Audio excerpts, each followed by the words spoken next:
Sonovan. Let's take a look at top stories.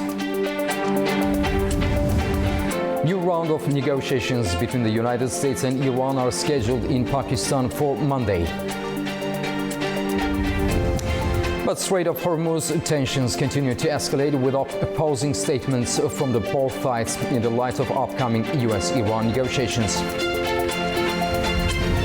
And the United States allows a temporary sale of Russian oil at sea.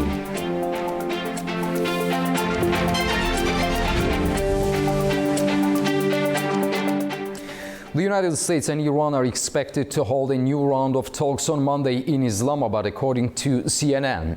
Earlier, U.S. President Donald Trump has warned he may not extend the ceasefire if no agreement is reached by Wednesday, raising the risk of renewed military action. While U.S. officials have not confirmed the upcoming talks, Donald Trump has said both sides are close to a deal. There are conflicting statements from the United States and Iran over the situation in the Strait of Hormuz, with both sides giving different accounts of access and control. Latest shipping data and official comments suggest the situation is still changing by the hour.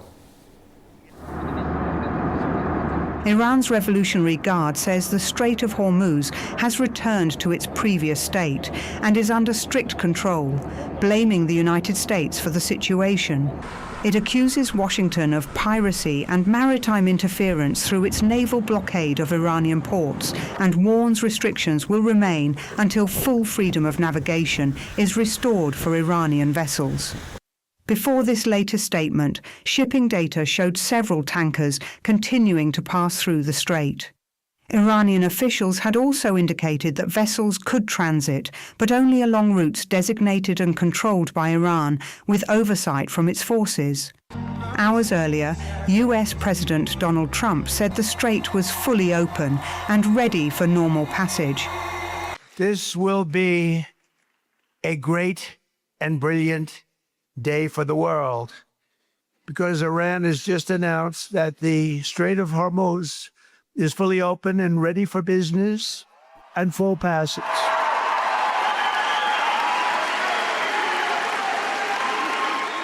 But the naval blockade, with the greatest navy in the world, from the greatest military the world has ever seen, we built it during my first term. We built it. They said I was crazy. We weren't so crazy, were we? Will remain in full force and effect as it pertains to Iran until such time as our transaction with Iran is 100% complete and fully signed. However, Iranian officials, including the parliamentary speaker, have rejected these claims, saying US statements were inaccurate and insisted even then that the strait was not fully open. Iran also has partially reopened its airspace to international flights, according to state media, with routes over the eastern part of the country now accessible. The airspace had been closed since the start of US-Israeli attacks in late February.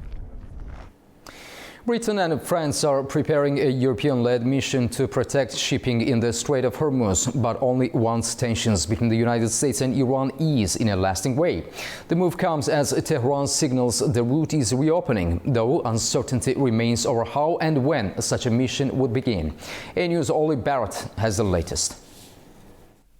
The UK and France say they will lead what will be a defensive mission in the Strait of Hormuz when conditions allow. And what they and their allies mean by that is when there is a cessation in hostilities between the US and Iran, which can be viewed as something fairly permanent. Now, there are a number of countries, they say, that will contribute to this mission in the forms of vessels that can escort ships, the minesweeping capability that might be required as well. Of course, the summit that the UK and France have been co-hosting in Paris, and a virtual meeting for many of the attendees, came as Iran said that it was opening the Strait of Hormuz to all commercial shipping. That has received a cautious welcome from those gathered in Paris and meeting online, and those European leaders like Keir Starmer, the UK Prime Minister, and French President Emmanuel Macron have said that any passage through the Strait of Hormuz for shipping must be completely condition-free. They say there should be no tolls attached to movement of shipping and that they want to see it restored in the way that it was before the Iran conflict broke out. President Trump also taking to social media while the summit was wrapping up in Paris to suggest that he believes there is no need for the mission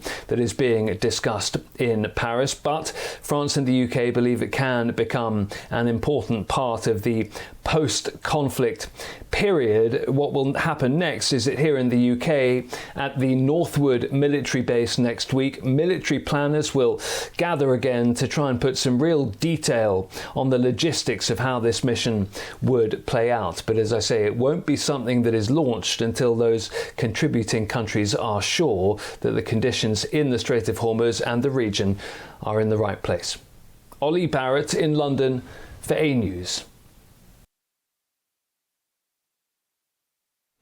The reopening of the Strait of Hormuz had initially eased immediate fears over global energy and shipping disruption after weeks of heightened tensions in the region.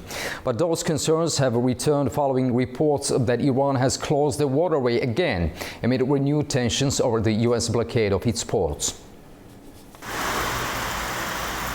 The reopening of the Strait of Hormuz has triggered global reactions, with governments and institutions welcoming the move, while warning that key political and security issues remain unresolved amid continued mixed signals from Tehran and Washington, including later reports that Iran has closed the strait again over ongoing tensions linked to the US blockade of its ports.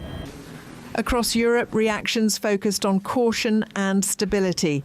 France's President Emmanuel Macron called for an immediate and unconditional reopening and rejected any system that would restrict access or introduce commercial control, including tolls. In the United Kingdom, Prime Minister Keir Starmer said Britain and France are preparing a multinational maritime operation to secure navigation once conditions allow. Germany said it could contribute mine clearing and intelligence support under a United Nations mandate, while warning that tensions between Washington and Tehran risk widening into a broader political strain. Finland stressed the importance of diplomacy, and Turkey described the development as a positive step toward easing regional tensions. The United Nations called the move a step in the right direction, urging full restoration of freedom of navigation in the strait. In the United States, President Donald Trump said China's President Xi Jinping is very happy about the reopening and described their upcoming meeting as potentially historic. Shipping companies continue to assess safety conditions, insurance coverage and routing before resuming transit, with uncertainty remaining over risks, corridors and commercial terms. Oil markets reacted with a sharp fall on easing supply concerns. The ceasefire between Israel and Lebanon is holding on its first full day, with displaced families beginning the long journey back to southern Lebanon. But despite the relative calm, key questions over security and long-term stability remain unresolved. The Israel-Lebanon ceasefire is holding on its first full day, raising cautious hope after weeks of fighting. Thousands of displaced families are returning to southern Lebanon, crowding main highways and crossing damaged routes as they head back to devastated towns and neighborhoods.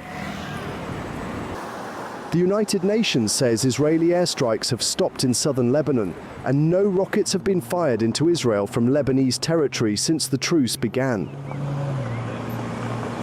The 10-day ceasefire announced by the United States took effect late Thursday and aims to create space for negotiations.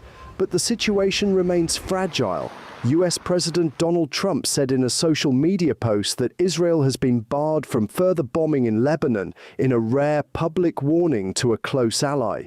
Israeli Prime Minister Benjamin Netanyahu's office did not immediately respond to Trump's remarks. Earlier, Netanyahu said Israeli forces remain stationed in southern Lebanon to counter what he described as near threats, including rockets and drones, adding that further actions are planned but not publicly detailed.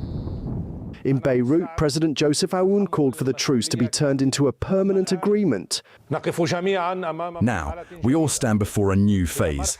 The transition from working towards a ceasefire to working towards permanent agreements that preserve the rights of our people, the unity of our land, and the sovereignty of our nation. These negotiations are not a sign of weakness, nor a retreat, nor a concession. Rather, they are a decision stemming from the strength of our belief in our right and our concern for our people. Aoun said Lebanon is now negotiating on its own terms, stressing the country is no longer a card in anyone's pocket, nor an arena for others' wars. Despite the relative calm, key issues remain unresolved.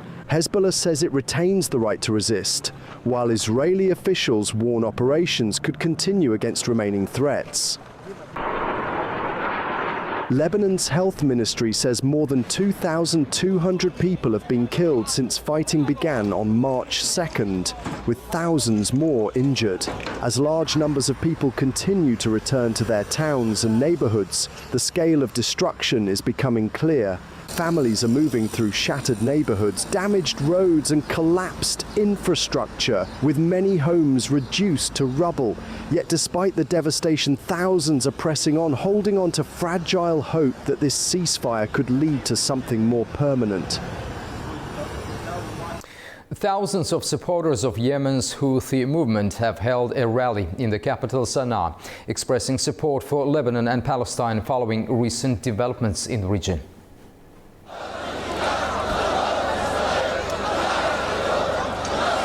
Thousands of supporters of Yemen's Houthi movement gathered in Sana'a on Friday, voicing support for Lebanon after a ceasefire ended weeks of fighting between Israel and Hezbollah. Crowds assembled in central areas, chanting slogans against the United States and Israel.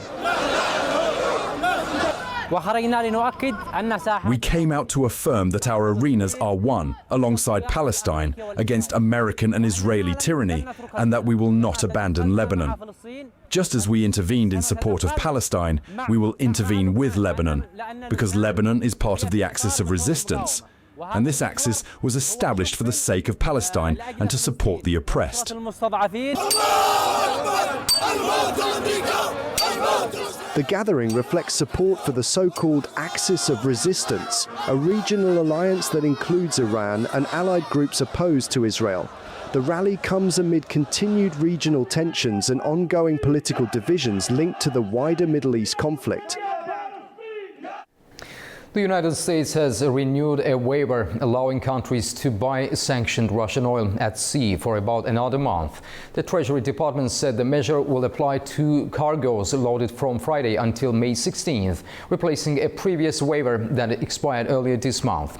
Officials say the move is aimed at stabilizing global energy prices, which have surged amid conflict in the Middle East. Russian officials say the waiver could allow up to 100 million barrels of oil to reach global markets. Separately, Serbia's Russian-owned Nice Oil Company has secured another U.S. sanctions waiver, allowing it to continue operations until June 16th, according to the Tanjug news agency. Angola is preparing to welcome the Pope, with residents in Luanda expressing hope the visit will bring unity and support following recent flooding. Banners and merchandise have filled the streets of Luanda as the city prepares for the arrival of the Pope. The visit will be the first by a sitting Pope to Angola since Pope Benedict XVI travelled there in 2009.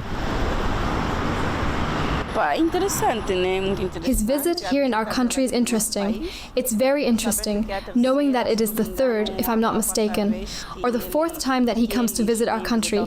It means that our country is one of the blessed countries, bringing graces and glories. I hope they come to visit more. Street vendors and shops have also been selling items linked to the visit, while posters welcoming the Pope are visible in several areas of the capital. The visit is very positive. We are looking forward to it. It is something we have long wanted. It should bring more unity, love and understanding. And after the flooding in Benguela, we also hope it brings solidarity. The Pope is expected to arrive in Angola on Saturday from Cameroon. The Pope's visit is expected to draw large crowds and is seen by many in Angola as a moment of spiritual and national significance. Police in Tirana used water cannon and pepper spray late on Friday to disperse opposition protesters who threw petrol bombs at the office of Prime Minister Edi Rama. The protest was organized by the opposition Democratic Party, which is calling for Rama's resignation and accusing his government of corruption. Tensions have increased since December after a special prosecution unit indicted Deputy Prime Minister Belinda Baluku over allegations linked to public tenders for infrastructure projects. She denies the charges. Now let's take a look at the major stories from the region.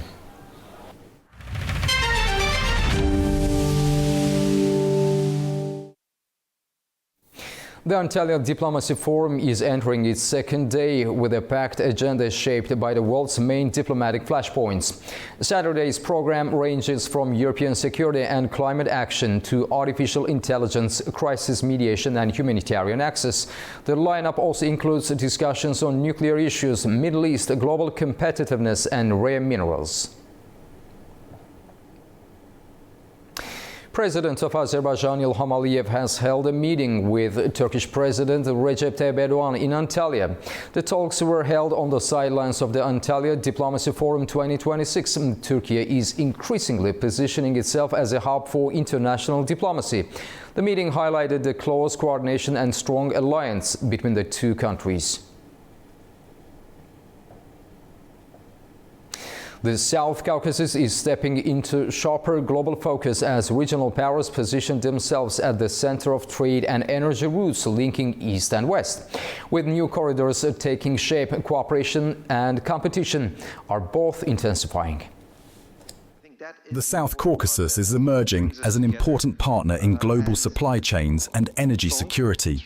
Assistant to the President of Azerbaijan, Hikmat Hajiyev, said during the Antalya Diplomacy Forum, speaking at a panel titled South Caucasus, a strategic hub in the making, he pointed to the Middle Corridor project and noted that the Trump route, which is still under construction, is expected to increase regional trade and connectivity once completed. It will be yet another strategically important connectivity road for bringing together Central Asia and Caucasus and European dimension. In a sense, we do also consider it like a four seas concept. Here from one side, we are building and linking Caspian Sea, Black Sea, Mediterranean, Adriatic Sea. Along that, we are also building cross-regional cooperation and partnership. And here, as we can see, that we are also applying the inclusive concept that seeing that Armenia as a transit country as part of the trip. On one segment of Azerbaijan's segment of the trip is almost ready. By the end of the 26th, we will finalize our work. On the Nakhchivan segment, we are working with our European partners and United States and Armenia and working bilaterally on the one segment here. Again, Armenia's Deputy Foreign Minister, Vahan Kostanyan, said the benefits of regional infrastructure projects would extend beyond individual countries. He stressed that initiatives such as TRIP could support economic growth across the entire South Caucasus. When the logistical chains and supply chains are disrupted everywhere, when there are ongoing wars, etc., etc. Now the stability that we have in the South Caucasus is the biggest competitive advantage that we have. But the destruction of these supply chains, for example, is not going to last forever. And we need to be smart enough and quick enough to materialize the competitive advantages that we have. Now we need to move forward with new political, very important decisions on opening of the communications in the region, creating additional interlinkages between our countries, but also becoming a bridge and unimpeded connectivity between Europe, Central Asia, Far East. Akif Çağatay Kılıç, Chief Advisor on Foreign Policy and Security to Turkey's President, said Ankara is ready to support efforts that promote regional cooperation. He emphasized that countries in the region should act in solidarity and resolve challenges through internal dialogue. Have to be resolved by regional. South Korea says its partnership with Turkey could deepen further, with defense cooperation already in place and new areas now under discussion. At the Antalya Diplomacy Forum, South Korea's Vice Foreign Minister Jong Yeon-do said ties with Turkey have strengthened over more than 6 decades. He cited defense cooperation, including collaboration on the Altai tank, as a success story and said the partnership could also expand into nuclear power, underlining that the two countries are well placed to deepen cooperation further. About our future-oriented cooperation between our two countries. So artificial intelligence, semiconductor, and electric vehicles, space. There are many areas that we could cooperate with each other. In that regard, both leaders, your President Erdogan, my President Lee Jae-myung, have agreed to expand our cooperation in many future-oriented fields. Azerbaijan is expanding its aviation capabilities with a new focus on higher-level training and safety standards. A new facility in Baku International Training Center of Azerbaijan Airlines is bringing together advanced technology, international standards and hands-on experience with ambitions that go beyond the country itself.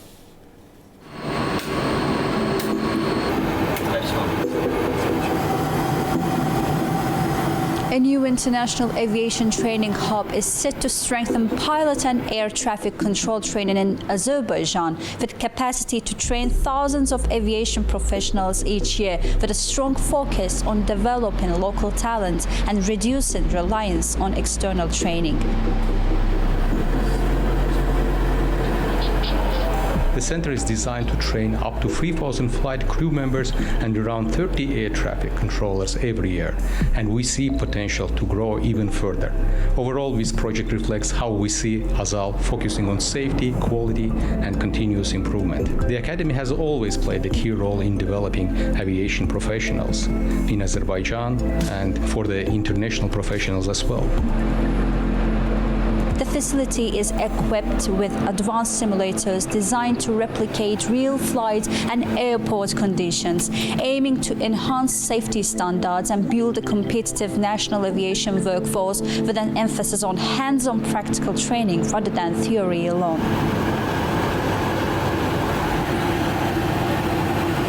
As a student, I think it's a very great opportunity for me, for example, for my group mates and also for professional pilots to study here. Why? Because usually pilots need to travel a lot of distance to get their simulator trainings, but right now our local pilots, Azerbaijani pilots, they have an opportunity to undergo their trainings right here.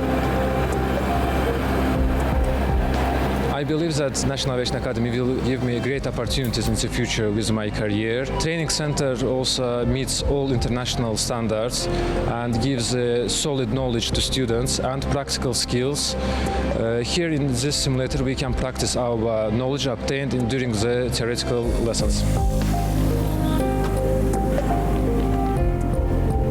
As a leader of Unmanned Aerial Vehicle Development Group, the laboratory, I can say that we make sure that students take part in all development process. And after developing some projects, we make sure that they can present it in our country or even worldwide. And after getting the base knowledge of aviation industry, they enter the laboratories such as this training center. There were more than 400 aircraft models developed in our academy, and some part of them are the hobby aircraft modeling, and some part of them is the professional aircraft development, and they're being used in Karabakh zone, in industrial zone, even with some part of them were used in the Second Karabakh War. And the students took part in the development of all these drones. Starting from aerodrome control service, we managed landings and takeoffs, and as well as the ground movements. After that, we had approach control service, which we handled kind of like arriving and departing traffic, as well as sequencing them.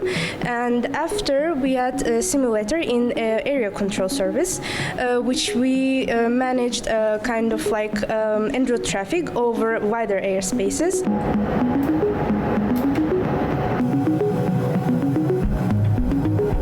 Studying with cutting-edge technologies, simulators, provides a highly realistic and learning experience for us. It also allows us to apply our theoretical knowledge, and we can develop our decision-making, and also we learn how we should react in a critical situation, such as an emergency. My main goal is to become a professional air traffic specialist and continue improving my skills. And also I want to gain experience in real-life operations and be a part of professional aviation team. Its programs are aligned with international aviation standards, including ICAO and the European Union Aviation Safety Agency, and incorporate training methodologies from Germany's Aeronautical Academy, ensuring specialists are trained to operate at the highest global level. 400. Our air traffic control training programs are developed together with the called DFS German Air Navigation Academy, which is one of the leading institutions in this field. This ensures that both our methodology and technology, they both meet global standards. For cabin crew training, we have introduced new generation simulators, including evacuation trainers for A320, A321, Neo Airbus aircrafts, as well as fire training equipment from international partners like SkyArt. The center will play a key role in improving aviation safety, supporting long-term sector growth, and positioning Azerbaijan as an emerging aviation training hub in the region. Ayten Şükürova, İlkin Mehdiyev, A-News. The European Union is stepping up its engagement in the South Caucasus as foreign ministers prepare to meet in Luxembourg for the upcoming Foreign Affairs Council on April the 21st. High on the agenda is the advancing peace process between Armenia and Azerbaijan. The EU has positioned itself as a diplomatic facilitator, particularly following its mediation efforts in Brussels in recent years. With shifting geopolitical dynamics, especially in the wake of Russia's reduced regional influence due to the war in Ukraine, the bloc is looking to expand its role through confidence-building measures, economic cooperation and political dialogue. As EU ministers will debate their next steps, the question is whether external support can truly translate into a lasting peace agreement. To unpack this, we are joined by Akbar Novruz, a geopolitical analyst joining us from Baku. Mr. Novruz, welcome to the program and thank you for joining us. Thank you so much for the invitation. The pleasure is mine. Thanks a lot. Mr. Novruz, how significant is this upcoming EU Foreign Council Affairs meeting for the Armenia-Azerbaijan peace process? Well, it could be called, I would say, in the whole process of the EU's involvement in the peace process has been decent and, let's say, significant for a certain extent, but it's specifically limited sense. Perhaps the upcoming meeting will formally adopt the partnership mission mandate, which is the second mission mandate, will be about the deployment to Armenia, which is considered as the real institutional step. But the meeting itself, I would personally think that it's not going to be a peace process event. The EU's role in the Armenia-Azerbaijan peace process, the track has been substantially placed since the August 2025 Washington Declaration. Well, ever since the inception, the war began in Iran. I would personally think that the European Union is currently looking for a opportunity in order to replace U.S.'s role in the region, because unfortunately USA has been busy with the ongoing conflict in Iran and has yet to release any sort of statements, any sort of political consultations and economic consultations between Armenia and Azerbaijan. So that acts as a more of a threat for the peace process between the both countries. But it's more of this upcoming meeting is more of about EU-Armenia's bilateral relations and of course all the political consultations regarding the June 7th electoral environment and of course about the peace process itself, more than the peace process itself. Mr. Novruz, how effective has the EU been so far as a mediator compared to other actors? I would say overwhelmingly mixed.